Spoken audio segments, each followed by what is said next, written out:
Hey guys, in today's video I'll be doing another tropical update because the NHC has started monitoring another area of disturbed weather.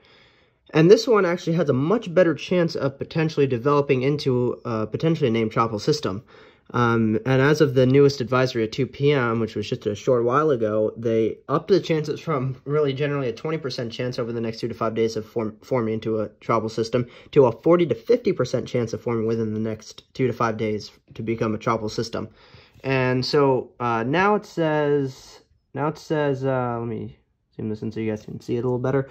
It says, showers and thunderstorms associated with a tropical wave located a few hundred miles south-southwest of the Cabo Verde Islands continues to show signs of organization. However, satellite-derived wind data from earlier this morning indicated that the circulation remains elongated. Environmental conditions appear conducive enough to support additional development of the system, and a tropical depression could form during the next few days while it moves generally westward at 50 miles per hour across the tropical Atlantic. Conditions are likely to become less conducive for development later this week.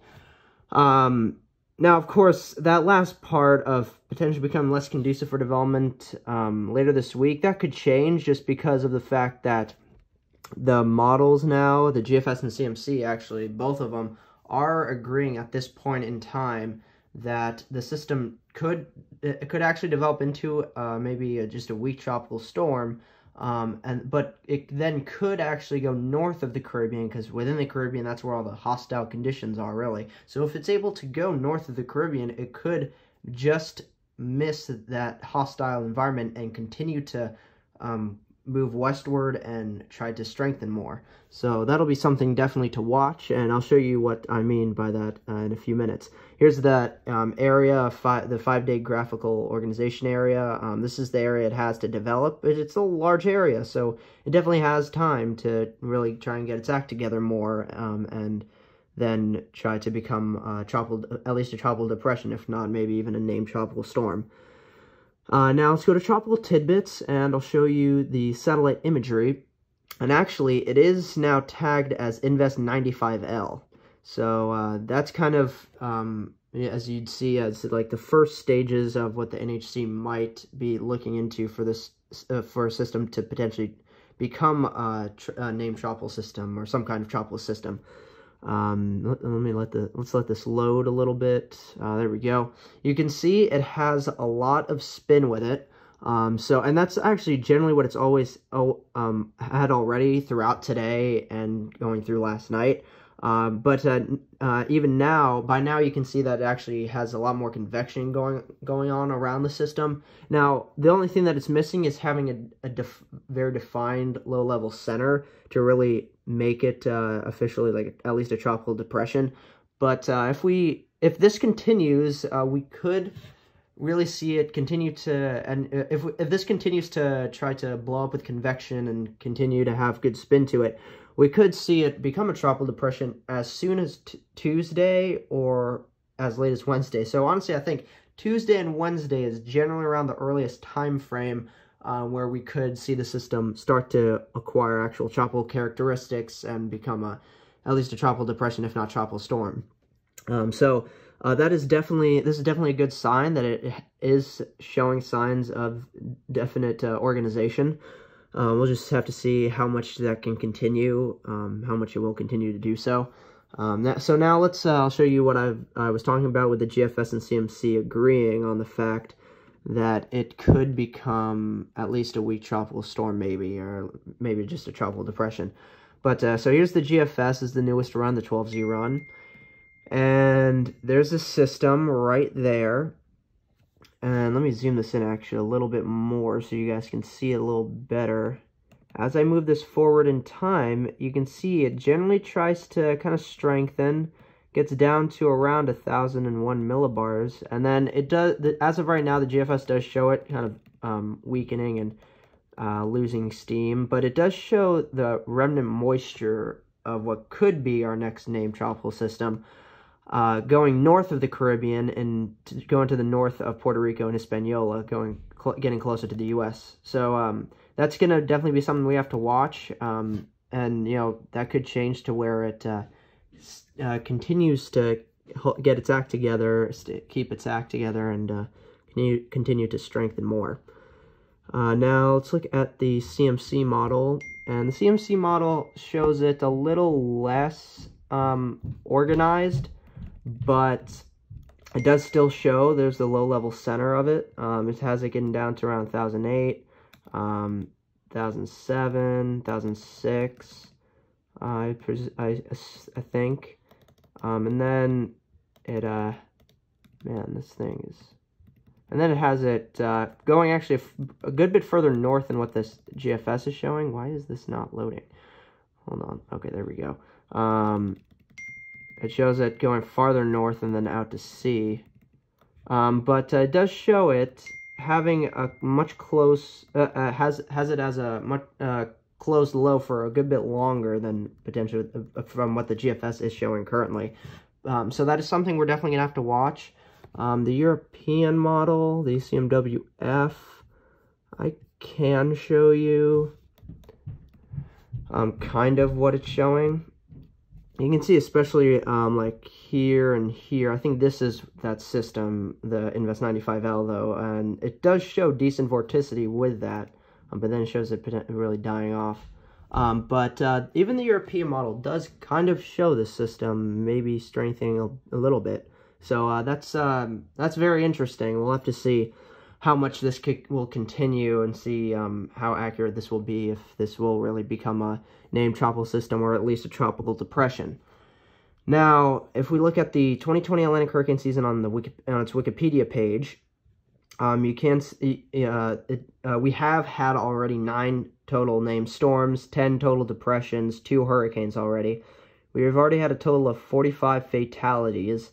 And actually, Isaias, our latest tropical system, the I name, we've already gone through the first 9 names, so it's gone from A through the I name, the A name through the I name, which is crazy because that means we're really on a kind of record pace for getting the names down, crossing off the names. And the total damage is somewhere around a little more than $1.8 billion in damage. Now, the thing about that is that the total damage for Isaias hasn't fully come in yet, so we'll see how much total damage Isaias has caused. Actually, I can show you what currently is confirmed for the damages for the system. You can see as of right now, the total has it at somewhere above $78.6 million because they have confirmed how much total damage it's caused in Virginia, South Carolina, Puerto Rico, North Carolina, and Delaware, but it still has there's still many areas that they still need to figure out how much total damage it's caused in those areas, including the Dominican Republic, Connecticut, actually Florida. They caused minimal damage in Florida because it was just scraping the coast and fully come on land. So that's a good thing. But they still need to figure out total damage for Maryland, New Hampshire, New Jersey, New York, and Pennsylvania. So it's generally, for the Mid-Atlantic, Northeast, and New England areas, they need to figure out how much total damage it's caused in those areas.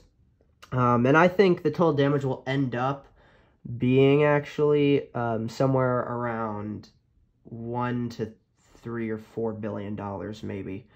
So we'll have to see how that goes, though, because Isaias did end up being a very damaging storm. So that's really, that was crazy. It killed 18 people in total, as I said. So, and if it affected people, well, it formed around West Africa, but I don't think it really caused any damage or anything there, of course. But it affected people from the Leeward Islands up through eastern Canada. So that's a large area, pretty much from the Caribbean, the northern Caribbean areas, up through New England and then into Canada. So the whole eastern seaboard is included with that. So, that's a huge area. So yeah, we've gone through the I name, and then we had Tropical Depression 10. The next name on the list is the J name, which is Josephine. And depending on how quickly we're able to see the name storms ramp up again, we could really crank out pretty much all of these names, honestly.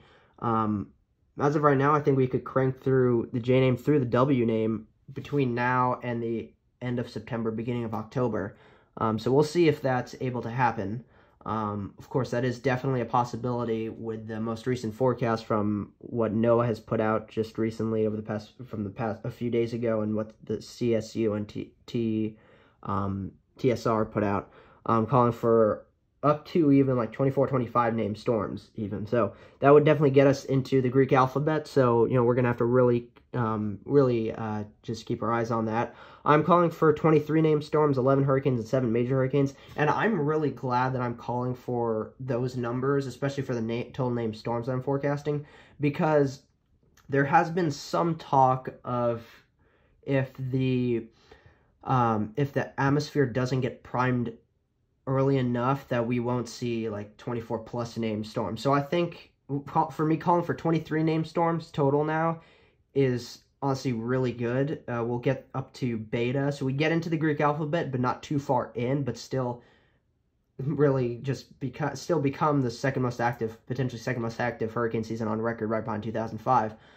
So I really am glad of where my numbers are right now. I think I'm in a really good place. I think that's that will pretty much suffice entirely. So that's really a look into what's currently going on with the tropics right now, and of course I will keep you guys updated going into tomorrow and throughout this week. So I really hope you enjoyed. We'll see if this system is able to get its act together, continue to get its act together, and get its act together enough, of course, to become at least a tropical depression, if not our next named storm, which would be Josephine, the J name.